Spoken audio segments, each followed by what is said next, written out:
welcome to everyone. We're glad you're here for the 10th version of Remotary for the Rotary Club of Jonesboro. We're going to start with a thought.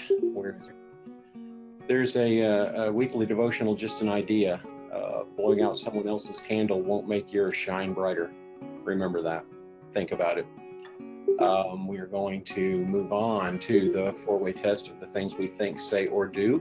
You can say this mantra to yourself, and we don't have to everybody talk at once, but just remember, in the things we think, say, or do, the four-way test.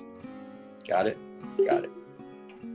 Here's a graphic that talks about the vision of Rotary, and that is, together we see a world where people unite and take action to create lasting change across the globe, in our communities, how appropriate for today, and in ourselves. Rotary issued this statement this morning, and I thought it was worthy for us to share at the meeting, since we were meeting today and had an opportunity to get it out in front of everyone. But this came from Rotary International, and it is posted on the District 6150 website as well, and we plan to post it on the Rotary Club of Jonesboro Facebook page as well. But it talks about racism and what's going on in our world right now, and that there is no room for that. So we'll share that so everyone can see it, and share it if you'd like.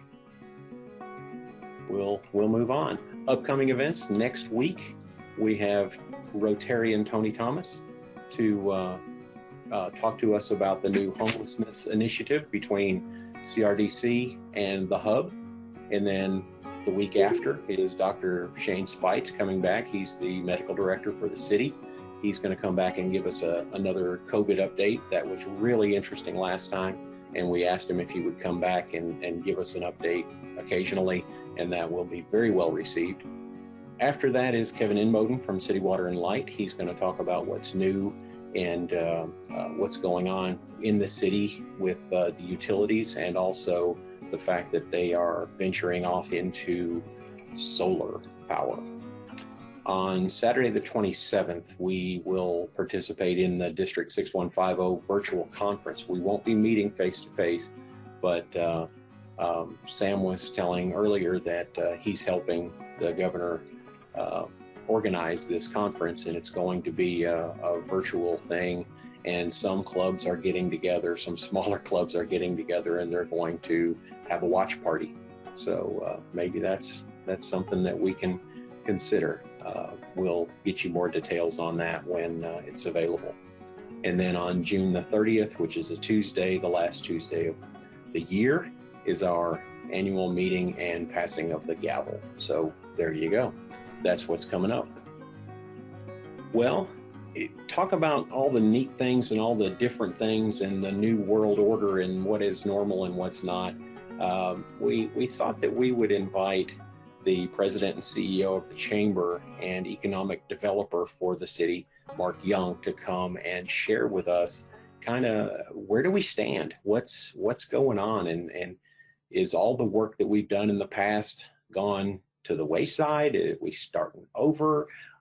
These questions and more. And I'll just turn it over to Mark Young and say, Mark, welcome for being here, and the Rotary Club of Jonesboro welcomes you. Brian, thank you so much. I appreciate the opportunity to be with you. It's great to see everybody. I miss seeing all of our friends more frequently than I'm having an opportunity currently, but look forward to being together again soon. I thought today what we would do is look at sort of what's going on in the community, in the state, across the country when it comes to economic development. Sort of as a background, Jonesboro Unlimited has been implementing our strategic plan. We're 3 years into that plan.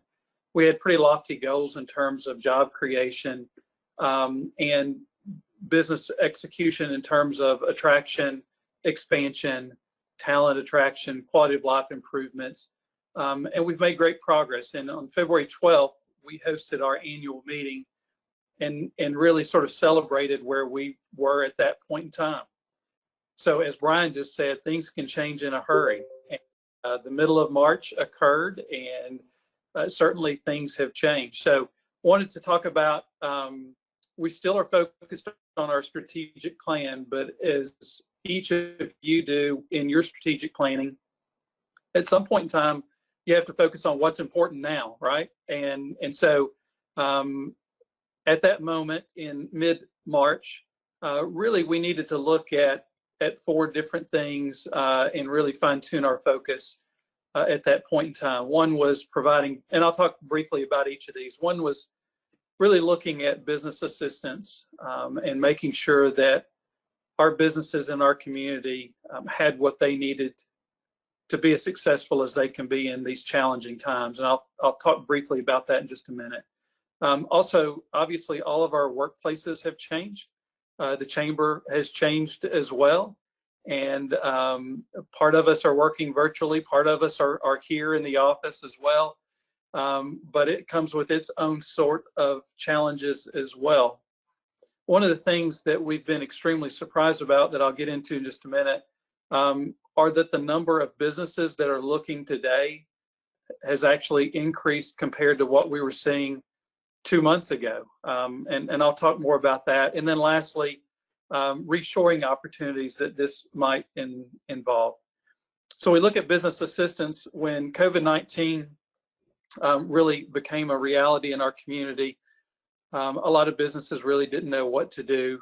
They were struggling, and as directives came that they had to operate by, they were challenged by, how do we get through this? What can we do?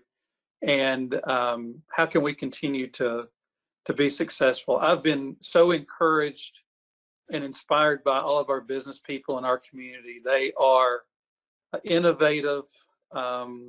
They have continued to change their business models to deal with what it's like to do business today. It's different than it was 2 months ago. And most of our businesses have really adapted extremely well and have continued to press forward and press on. And we'll talk a little bit more about that in just a few minutes. But one of the things that really needed to focus on, you can go forward, Brian, that's fine. One of the things that we really need to focus on was providing those COVID-19 resources. So if you go to the Jonesboro Chamber website, you'll see a whole host of information that's there, and that is through trusted, reliable sources. And we continue to update that and make sure that, again, resources are available. Our businesses want to do things the right way. In doing that, they want to make sure they're doing things the right way. So they are looking for that guidance and those recommendations on how to operate in a safe and effective manner. And we have continued to provide them with that.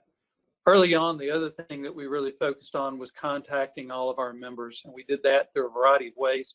But we tried our best to call every single one of you guys. And sometimes we reached you and sometimes we didn't, so we sent you an email. But we were genuinely concerned and continued to be about all of our members, and just wanted to check in on everybody, see how they were doing, what kind of resources would be helpful, and what do we need to do as we continue to move forward. 2 weeks after that, the tornado struck Jonesboro, and that presented us with a whole nother set of challenges as well.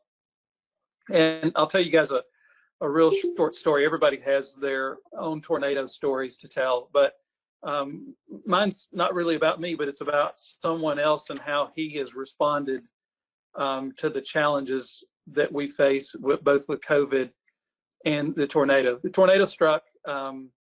We live in the northeast part of the community, and a lot of cell towers were damaged up that way, and I was having a tremendous amount of difficulty communicating with anybody.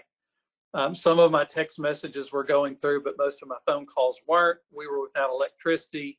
You know, the list goes on. And I was trying to reach some of our plant managers and some of our businesses that I knew had been impacted by the tornado. And one of the things that struck me the next day, I came to work on Sunday, and I was able to finally reach one of our companies whose building was destroyed, or part of their building was destroyed. and checked on them, and I said, I just wanted to make sure you guys were okay, and what resources do you need? And we were having this conversation. This person's name is Tony, and he said something that has struck with me this entire time. He was trying to find places to outsource part of their work. He's trying to find a new location for their temporary facility. He's trying to get equipment in so that he can put people back to work. The list went on and on and on. This is probably 12 hours after the tornado had struck. And toward the end of our conversation, he sort of stopped and he said, you know what? We've got a lot to do, but we're not going to let any of it overwhelm us. And I thought, that's the way we all need to be. We are all, each of us, dealing with a lot right now with COVID-19 and with the tornado and other issues as well. And we shouldn't let any of it overwhelm us. We need to stay steady and true and keep walking forward. And that's what our community has continued to do. And again, I've been so proud of the response that everybody has made to these two issues. That Monday, I received a phone call from the county judge, and you would think that this wouldn't occur during difficult times, but there were folks that had descended upon our community who were not very business friendly, who were passing themselves off as great folks to do business with. And the county judge said, I have to have somebody help us vet these contractors, and we want our people to make sure they're doing business with folks they can trust. And so we very quickly put together our relief resource page on our website and focused on initially on those contractors that are from the community and from this region who we know. And we provided contact information and additional information on how to get the temporary permits and all the things that folks needed. So again, it's out there today as well. Another thing that we started was a program. It's a video series called Compass, and we did that in partnership with the Arkansas State University Delta Center for Economic Development. The newest video will air this Thursday at 2 o'clock. Edward Haddock, who is the executive director of the Small Business Administration of the state of Arkansas, will be our guest. And he's going to describe and talk about how businesses and how individuals can receive assistance from the SBA that were folks that were impacted by the tornado. And something that we've worked quite a bit on to make sure that we had those resources. And we were pleased that about a week and a half ago, SBA made the declaration that they would be able to provide both that assistance to our businesses as well as assistance to individuals as well. So a lot going on with that. Next thing that I'll talk about briefly is just our inquiries. Sort of counterintuitive, I would have predicted that because of COVID-19, the number of folks who were looking at relocation and expansion, et cetera, would have decreased. We've seen just the opposite. In April, we had more inquiries than we did the entire first quarter of this year. Which is to say a lot if you think about how business was impacted in April. May has been a really good month, was a really good month for us as well. And so what we're finding is those folks that used to be required to be on a plane traveling around the world, not just in the US, they're at home now. And so they probably have a little more time to get on a call, such as we are today, and to ask questions about other communities that they might consider for future expansions. And so the companies that we're talking to right now do have projects that they are looking to complete in the next 12 to 24 months. And again, I've been astounded at the number that we've received. We've had to do our business differently. We're using a lot of this kind of technology to share information. We're using drone video to show our industrial parks and industrial sites and parts of our community. We're having to be a little more creative and innovative than maybe we were in the past. The other thing that this will do for our business, I think we'll see a slowdown on the travel that we used to see as it relates to site selection. Still, nothing compares to to being in a community and talking one-on-one with people who are there and seeing the industrial park and seeing the sites and asking the questions one-on-one. But this is a decent substitution. And so I think what we'll see as we respond to these inquiries, lots of meetings like we're conducting today, ultimately there will be site visits where folks will come to our community, will fly here to have that final, if you will, inspection of the community. So we're looking forward to that, but are pleased and grateful that we're continuing to see the kind of inquiries we're having. The last thing I'll mention in this particular slide, across the country know and understand that some of what is currently being manufactured internationally likely will be brought back to the U.S. And so there are going to be reshoring opportunities for us in the U.S., resources available for us in our community as well. We had already targeted pharmaceutical companies as a target industry sector for Jonesboro for a variety of reasons, and I'm glad we have. And so we continue to move forward with that, and we'll continue to recruit those kinds of companies, medical device companies, and many, many others that I think we'll see an opportunity as those projects move back to the U.S. We're making sure that we're ready and positioned to be able to answer their questions and meet their needs that they might have in terms of finding a great location to do business. Brian, if you'll skip ahead now 2 slides. About a month ago, and don't be overwhelmed by this slide for just a second because it's not great news, but I'll explain it in just a minute. But about a month ago, a little over a month ago, I was asked to serve on the governor's economic recovery task force. And there's a group of, I think, 34 of us who serve on that now. We have met frequently. This chart comes from the interim report that was published and on the Arkansas Ready website late last week. And the verbiage in front of this chart really talks about how COVID-19 in particular has had a dramatic impact on the state. You guys know that the state unemployment rate went up to a little bit above 10%, which it had been in that 3.5% to 4% range for a long period of time. And again, the verbiage prior to this chart talks about how it's impacted some communities more so than others. We certainly in Jonesboro have been impacted, and we'll talk a little bit about unemployment in just a minute. But if you look at the slide, I mentioned earlier that we had met our job growth target within 3 years as a 5-year goal of ours, and we met that within 3 years. If you look at this chart and you look at the middle of it, you'll see Jonesboro, 61,000 roughly non-farm employment. And in April, the estimate was that we had 56,300 folks that were employed, and that's a reduction of 4,700. If you look over to the far right, the years of job gains reversed 3 years and 7 months. And so for folks in the economic development business, that is a sobering thing to work extremely hard, like all of us have been doing at the Chamber and Jonesboro Unlimited and all of our partners to continue to move forward and have job growth.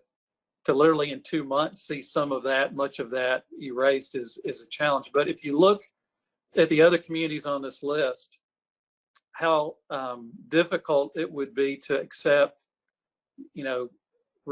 job growth reversal of 20 plus years, 30 plus years that you see on here. According to this statistic, we've been impacted, but maybe not as significantly or severely as some of the other communities. And I attribute that to our diversified economic base that we have in our community. We have wonderful businesses here, and we've never been solely reliant on one type of business or industry. That served us well during the recession in 2008. I think that serves us well today. But obviously, we've had retailers and restaurant owners and hotel owners and the list goes on, who have been dramatically impacted. The good news is that's starting to improve and change, and we're grateful of that and thankful that these numbers are now improving. Just so you'll know, I think actually the metro area numbers for unemployment may actually come out tomorrow. So at this point in time, it's been guesswork for April, but you'll probably see that in the next day or two. I expect our unemployment rate from March to go up in April, and I expect May's to go up slightly from April, and I'll explain why. Even though we've already started to see businesses open up and people get back to work, if you'll remember, a lot of self-employed sole proprietors had difficulty with the current system to apply for unemployment. And those numbers, while they actually occurred in April, won't start showing up until May because of the system and when folks could apply, et cetera. So you're going to see some changes, I think, in our numbers here in the near future. But I am optimistic at our future. I'm optimistic at the great businesses we have here, and I know how hard our staff is working to continue to help our existing companies grow and expand, as well as to recruit new companies to come here. So we'll continue to move forward and have success in the near future. If you'll go to that next slide, Brian. Lastly, just want to show you guys a quote from the governor. This is on the ArkansasReady.com website. There's a tremendous amount of COVID-19 resource data that's at that site. But the governor mentioned that Arkansans will face this challenge, as we always have, with compassion, resiliency, and an unbeatable entrepreneurial spirit. And I do truly see that every single day as I interact with our leaders in our community and all of our businesses in our community and the people in our community. So, you know, things are different, but again, we are optimistic about our future and look forward to continuing to make progress. With that, I'd be happy to answer any questions. If anybody has a question, I would encourage you to check that website out when you get a chance. There's some good information by industry sector as well that you can take a look at as well. So with that, happy to answer any questions you've got. Mark, it's Brian. If we had an opportunity, you know, we talked a little bit about the new med school here in town, and I've noticed that whenever the governor comes to town now, he does press conferences from the fantastic new convention center. What impact have those, particularly those two things, had to do with our economic development in recent months? That's a great question. And I would tell you that they're tremendous assets for us. We've not fully realized the benefit of the medical school. You know, this past year was the first year we've had all 4 classes involved and in Jonesboro. And Neelam will tell you, you know, what's been great to see is those doctors are now going out, and many of them are staying not just in Jonesboro, but in the region. And for years to come, that's just going to have a tremendous economic impact on our, not just Jonesboro, but the region, and really be a driver for improving our quality of life. So that, in one instance, has been tremendous. The second thing is, you mentioned the embassy suites. That's a great benefit for our community.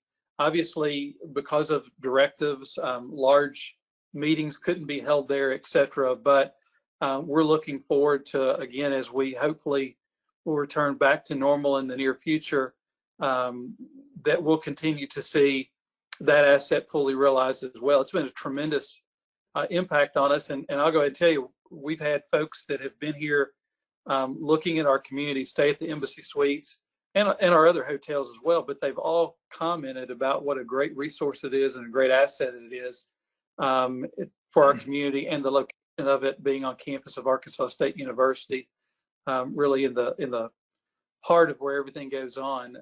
It's been kind of a neat tool for us to have and continue to use. So great question. Joanne Woodward has a question about, can you comment on the real estate market? I can.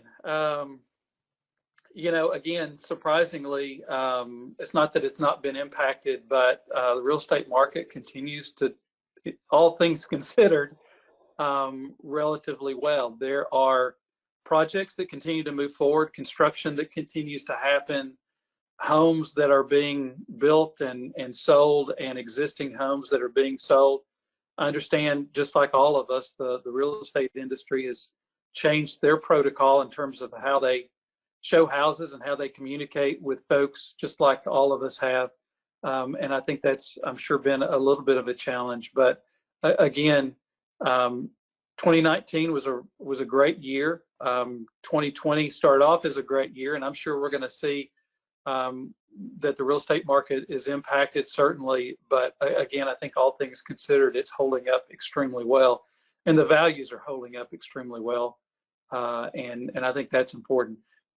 The other thing for that is mortgage rates currently are at, if they're not at an all-time low, they're pretty close to an all-time low, and I think that's driving some interest as well at folks purchasing property as well. So good news all the way around. Thank you. That's good. Bill Burnett is probably asking the question that everybody wants to know: is everybody's always looking for a scoop. So what can you tell us about what's coming to town? Oh, I always appreciate that. You would not believe how many non-disclosure agreements I signed. I can't say anything about anything. I will say this, and again, this is kind of, I think, interesting and important as well. A lot of projects have continued to move forward, and you will continue to see some new construction take place in our community. Even during the most challenging times of COVID-19, we had some of our companies expand.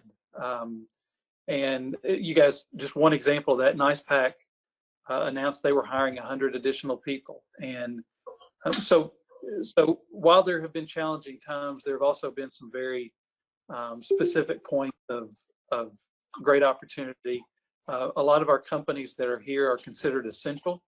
And so all of us continue to eat, hopefully. And so all of our food companies, our logistics firms that get product from point A to point B have been critical as part of this process.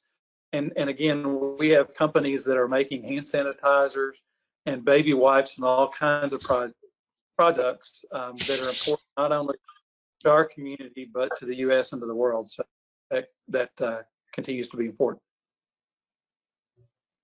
That's a good point. And we all saw that the Unilever plant switched gears right away and started doing hand sanitizer, and then donated a lot of it to the city, and that was impressive. So kudos to them. It says here, oh, go ahead. I was going to poke fun at myself and our team members. We were invited to come celebrate with Unilever, and Judge, I see you on the line. The judge was out there that day where they were making this contribution, and we always like to be a team player. We were standing on the sidelines, and they were getting ready to make some announcements. And because we were at ground level, I really couldn't see, but you could see that everybody was very methodical about where they were lined up. And I thought, oh, everybody's just staying 6 feet apart. We had our mask on. So I looked at our two team members who were there, and I said, hey, come on, we got to be part of this. Let's get out here and get with our friends here. And so we went out and stood in line. As we were standing there, Craig Rickert from JU got the drone to fly above to take pictures. And I kind of looked around, and then that's when I realized that they had formed a U, and the three of us that were on top of the U made it no longer a U. So I politely told us, okay, we got to get out of the picture now, and go figure. But we were excited to celebrate with them, and that's another great example of our companies doing some great things, and there are just lists that go on and on about our companies doing some phenomenal things in our community. Well, Gary Clark brings up a point that we've been talking about, is what about the businesses in and around the mall? What's going to happen post-tornado? Yes, so it's a great question. I had the privilege of touring the mall 2 weeks ago, You probably have seen Dillard's is getting ready to open back up, and that's great news. And they have been working very, very fast, very hard to get back up and running. Obviously, Target was back up pretty quickly. Other businesses in and around the mall or around the mall made some improvements and had to do some repairs and are up. And there are many, many others though that are in the process of rehabbing and doing what they need to do. The mall itself met with Rick Jackson, who's the director of the mall, and they intend to build back. And so the good news is they will build back.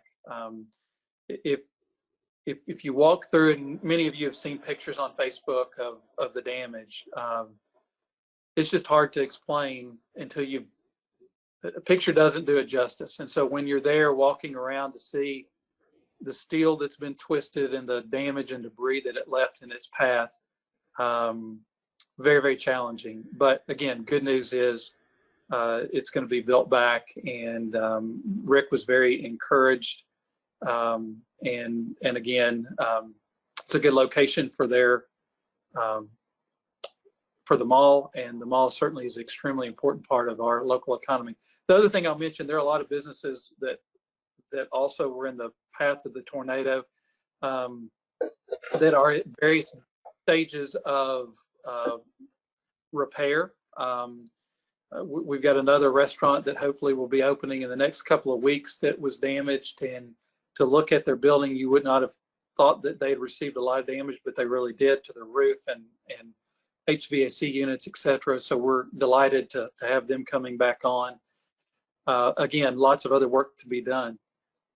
We made an attempt to contact all 109 businesses that were impacted by the tornado, and 60 of those were in the mall. Most of them had insurance, and most of them are working with their insurance carriers.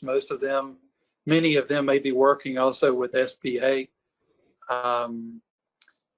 There are some, though, that did not have insurance, and it's going to be a struggle for them to return. So we continue to work with many of them to figure out how we can provide them assistance in trying to get back open and running. But we're 2 months in, basically, and I am amazed at the progress that I've already seen, and you'll see much, much, much more progress in the next 60 to 90 days ahead. Well, while we're talking about the mall in that area, Jill Clogston asked specifically about Best Buy. Any word on what their plans are? Yeah, last I've heard is they plan to be back, and that's good news. And so again, as the mall continues to regroup and rebuild, we'll look forward to that.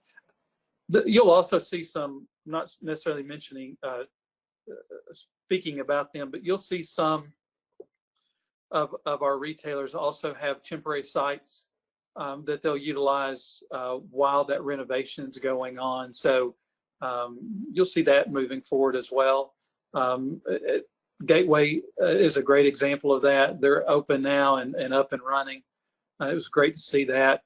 They moved very, very quickly. And so you'll see more of that kind of activity take place where folks will move into facilities, some permanently, but others will be temporarily as their facilities are being reconstructed. That's what I was curious about, if Best Buy was going to relocate into a temporary spot while they were rebuilding at the mall. There's that opportunity for sure. Well, there's a relatively new pilot in our midst that has a question about the airport. Hatton, you want to jump in? Hey, can you hear me? So, Can hear you. yep. So, just curious. A lot of damage done out the airport. Just curious if you guys had any communication with the city and the commission about the future of the airport, just because there were so many buildings damaged out there. The air passenger terminal for Air Choice 1, just a frame now. Just curious what, if any, plans out there. Absolutely. Thanks, Hatton. It's good to hear from you. The airport, as you guys know, much of it was destroyed. And so first things first, they did a lot of cleanup and then looked at how can we start landing planes here again and refueling planes again. And so those emergency kinds of maneuvers were done to make sure that planes could come in and take off from here as well. We have been involved in several different conversations about the airport and the future of the airport. We've been on calls with the FAA and the city and the airport commission, and there will continue to be news moving forward. I think the good news is I think everybody that I've talked to has the intent that it's built back and it's built back better than ever. And that's a conversation sometimes that you have. Are you going to build it back exactly the way it was, or are we going to build it like we think we need it 5 years, 10 years, 20 years from now? And everybody that I've talked to anyway has really focused on the future and wanting to make sure that as we build it back, it not only meets our needs today, but it meets the needs of future growing community as well. So I think that's all positive. And I'd look for some additional news in the next, again, hopefully 30 or 60 days as work continues to move forward with insurance companies and groups like the FAA and others. Well, let me just say I'm a new pilot, and I wouldn't advise anybody to get in a plane with me anytime soon. But the George Jackson, who's the airport manager out there, what he and some folks out there have been able to do just since March 28th, they have moved some mountains and done it during a pandemic, so they are to be commended. Absolutely. I mentioned earlier that I continue to be amazed and inspired by the work that our community does, and that's just another example of seeing that. They've done a tremendous job, and again, dealing with a whole set of issues, and they've done it in a very great way. So appreciate you saying that. Well, there's an opportunity question from Bill Burnett is, any update on the old Sears building? Anything you know or could tell us? The operative word was at the end of that. Anything I can tell you? No, there's not. Yeah.